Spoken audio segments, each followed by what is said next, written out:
Hey, I'm Brian Hebert from Leisure Travel Events, and today we're going to be talking about the disassembly of the water pump inlet filter for cleaning. So this is what that inlet filter looks like, and it's also, you'll find that on the pump itself.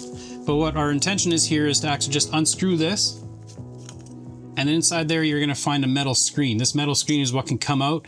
You can give that a good wash inside a sink to make sure everything is clean and everything is flowing properly.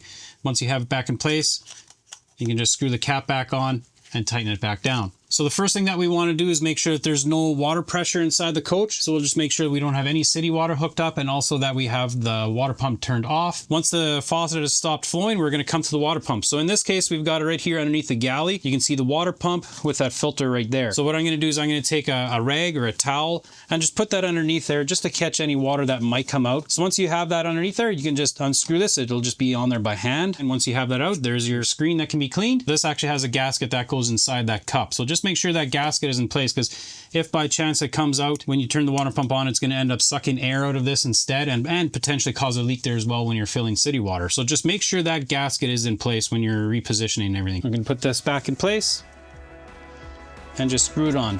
Give it a good turn by hand tight, and that should be all that's required.